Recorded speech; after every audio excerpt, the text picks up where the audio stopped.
안녕하세요. 오늘 저희는 당신께서 보내주신 자료를 가지고 좀 이야기를 시작해 보려고 합니다. 리처드 보캄이라는 학자의 위사도적 서신들이라는 논문 관련 정보인데요.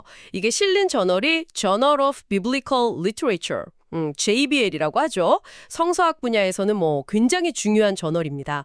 그런데 말이죠. 저희가 받은 게 논문 전체 텍스트가 아니고 그 서지 정보랑 저작권 고지 부분이에요. 그래서 당신께서 요청하신 것처럼 복합 논문의 주장, 근거, 결론을 직접적으로 파고들거나 아니면 원어 용례, 또 신앙 고백서와의 연결점, 장점, 단점, 목회적 함의까지 이걸 막 상세하게 다루기는 조금 어렵게 됐습니다. 근데 이게 또 어떻게 보면 흥미로운 시작점이 될 수도 있겠다 싶네요. 네, 맞아요. 그 지점이 오히려 중요할 수 있습니다. 논문 내용에 구체적으로 없더라도 이 위사도적 서신들이라는 주제 자체, 그리고 JBL 같은 그런 권위 있는 저널에 실렸다는 그 사실만으로도 우리가 던져볼 질문들이 많거든요. 예를 들어서 왜 신약성경 안팎의 문서들의 저자 문제, 특히 위명성, 퓨데피그라피아라고 하죠. 이 문제가 왜 중요한가? 특히 당신처럼 개혁신학을 공부하시는 분들께 이게 어떤 의미가 있을까? 보캄 같은 학자의 연구는 또 어떻게 봐야 할까? 이런 것들이죠. 주문 지적이십니다. 그럼 오늘은 이 위명성이라는 주제 자체의 중요성, 그리고 이걸 학문적으로 어떻게 접근하고 평가하는지, 뭐랄까 당신의 요청사항들을 하나의 틀처럼 사용해서 이야기를 좀 풀어가보죠. 네, 이 논의가 당신의 신학 공부 여정에 어떤 좀 통찰을 줄 수 있을지 한번 같이 탐색해보면 좋겠습니다. 그럼 먼저 이 논문이 실린 JBL, Journal of Biblical Literature의 위상부터 잠깐 짚어볼까요? 여기에 논문이 실렸다는 건 그 연구가 상당히 높은 학문적 기준을 통과했다. 그리고 동료 학자들의 아주 엄격한 심사, 피어 리뷰를 거쳤다는 뜻이죠. 그러니까 그냥 가볍게 볼 연구는 절대 아니라는 겁니다. 네, 그렇습니다. 그리고 이제 위사도적 서신들이라는 제목에서 제일 중요한 단어가 바로 위명성, 즉 푸시데피그라피아. 이게 고대 문서가 실제 저자가 아닌 다른 사람, 특히 좀 권위 있는 인물, 여기서는 이제 사도겠죠. 사도의 이름을 사용해서 쓰여진 경우를 말하는 거죠. 그러니까 다른 사람 이름을 빌려서 썼다, 이런 건가요? 네, 기본적으로는 그런데요. 이게 현대적인 위조 개념과는 좀 다를 수 있다는 논의가 있습니다.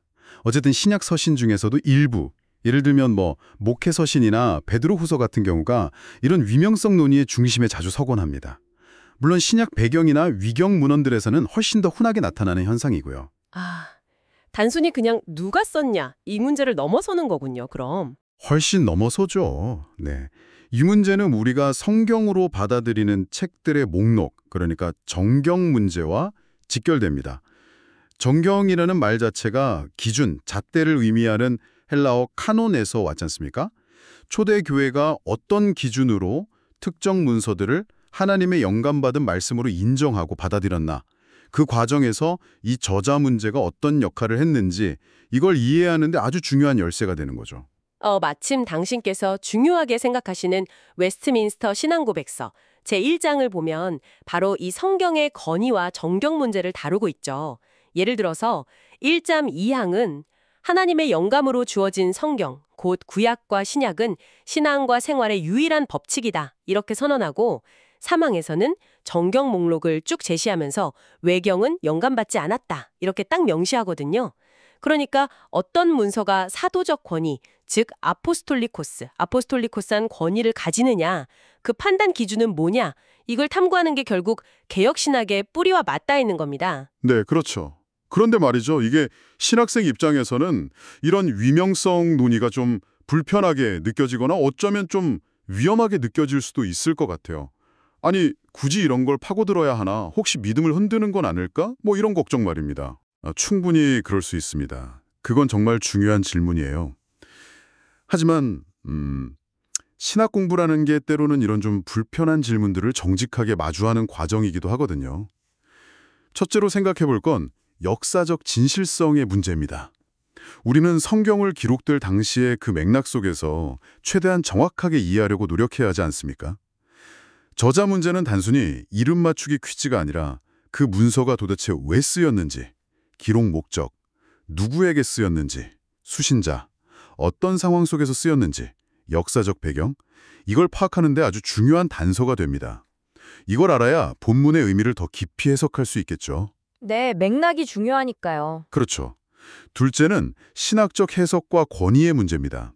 만약에 어떤 서신이 사도의 이름을 사용했지만 사실은 그 사도가 죽은 후에 기록되었다면 그 서신의 가르침을 사도 자신의 가르침과 똑같이 볼 수 있을까? 이런 질문이 생기죠. 이것은 또 성경의 영감, 테오프니스티아, 하나님의 숨결이라는 뜻의 이 교리와도 연결됩니다. 성경의 영감이 저자의 실제 이름과 반드시 일치해야만 하는 건가? 아니면 초대교회 공동체가 사도적 가르침, 즉 파라도시스의 연장선상에서 받아들였다는 그 사실 자체가 중요하고 그것 또한 성령의 인도하심으로 볼 수 있는 건가? 뭐 이런 복잡한 질문들을 던지게 되는 거죠. 예를 들자면 그 목회서신, 디모데 전후서랑 디도서의 저작권 논쟁이 딱 여기에 해당되겠네요. 뭐 문체나 어휘 또 역사적 정황 같은 걸 근거로 바울 저작을 의심하는 주장들이 학계에는 상당히 많잖아요. 물론 저희 개혁주의 전통에서는 여러 논증을 통해서 바울 저작권을 강하게 지지하지만 그래도 반대 주장들의 근거가 뭔지, 그 논리는 타당한지 이걸 좀 비판적으로 검토할 수 있어야겠죠. 그래야 우리 입장을 더 단단하게 세울 수 있을 테니까요. 맞습니다. 정확해요. 자, 그럼 여기서 당신께서 원래 요청하셨던 그 분석의 틀 있잖아요. 그걸 한번 빌려와서 이 위명성 연구 자체를 한번 들여다보는 건 어떨까요? 만약 우리가 복함의 논문이나 아니면 다른 위명성 관련 연구를 분석한다면 어떤 과정을 거치게 될까요? 네, 좋습니다. 우선은 그 연구의 핵심 주장, 그러니까 논지, thesis를 파악해야겠죠. 예를 들면 이런 식일 수 있어요.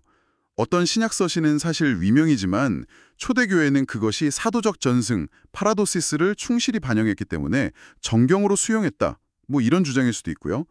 아니면 고대 사회에서는 스승의 이름을 빌려서 글을 쓰는 것이 오늘날 우리가 생각하는 위조와는 좀 다른 의미로 받아들여졌다. 이런 주장일 수도 있겠죠.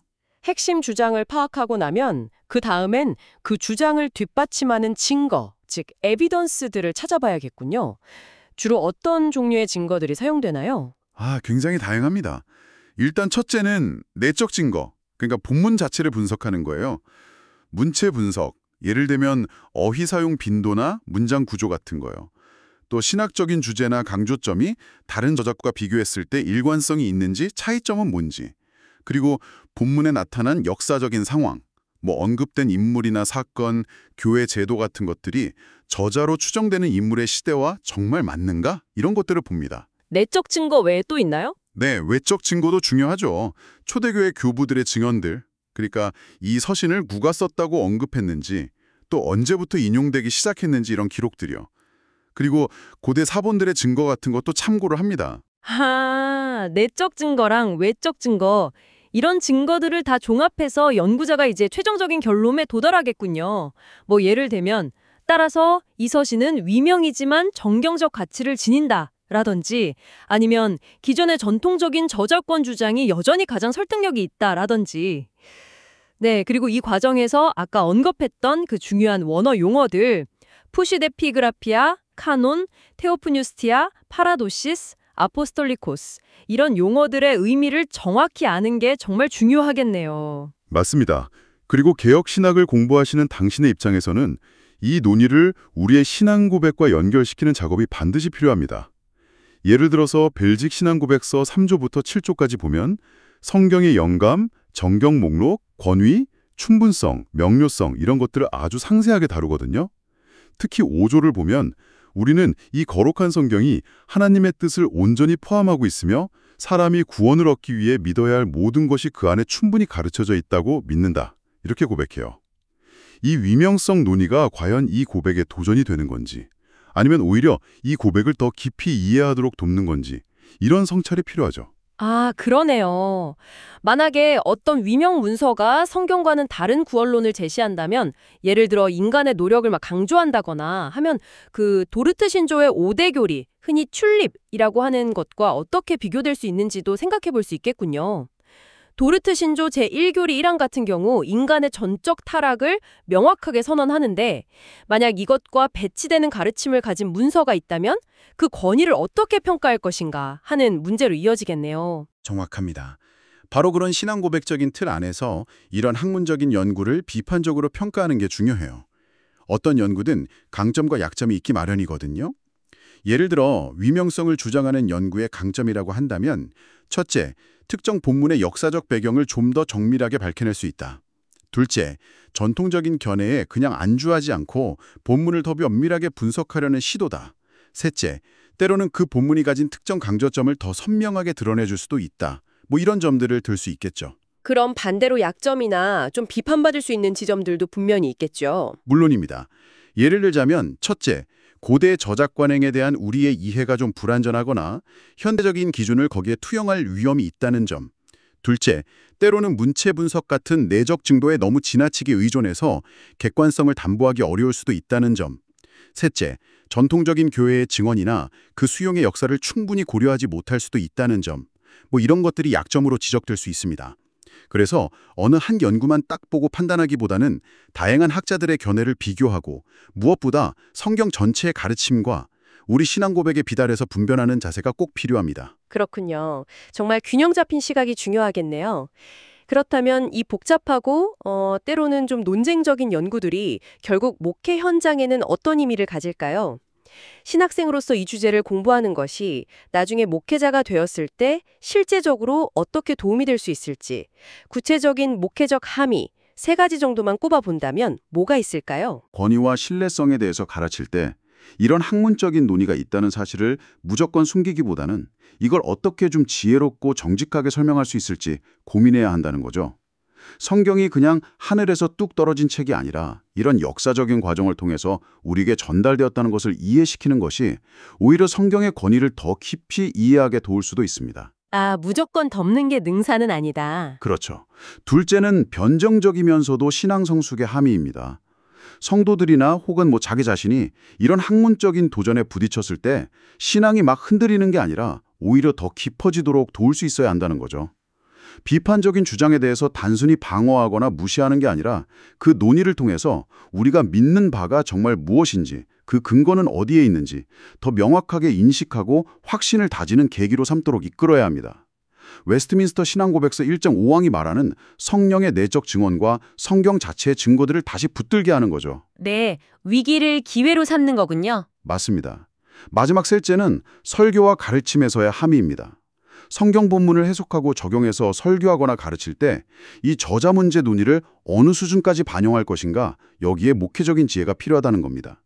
예를 들어서 베드로후서 강해를 하면서 저자 논쟁 자체에만 너무 매몰되기보다는 이 서신이 초대교회에서 어떤 권위로 받아들여졌고 그 메시지가 오늘 우리에게 주는 경고와 소망이 무엇인지 여기에 초점을 맞추는 그런 균형 감각이 필요할 것입니다. 결국 학문적인 논의를 성도들의 신앙 성숙을 돕는 방향으로 잘 활용해야겠죠. 네, 오늘 저희는 리처드 보캄의 논문 정보를 시작점으로 해서 위사도적 서신이라는 이 주제와 그 연구의 중요성, 그리고 이것을 신학적으로 어떻게 다루어야 할지에 대해서 좀 깊이 있는 이야기를 나눠갔습니다. 비록 보캄의 논증 자체를 직접 살펴보지는 못했지만 이 주제를 탐구하는 과정 자체가 당신의 신학적 성장에 정말 큰 자양분이 될 것이라고 믿습니다. 네, 그렇습니다.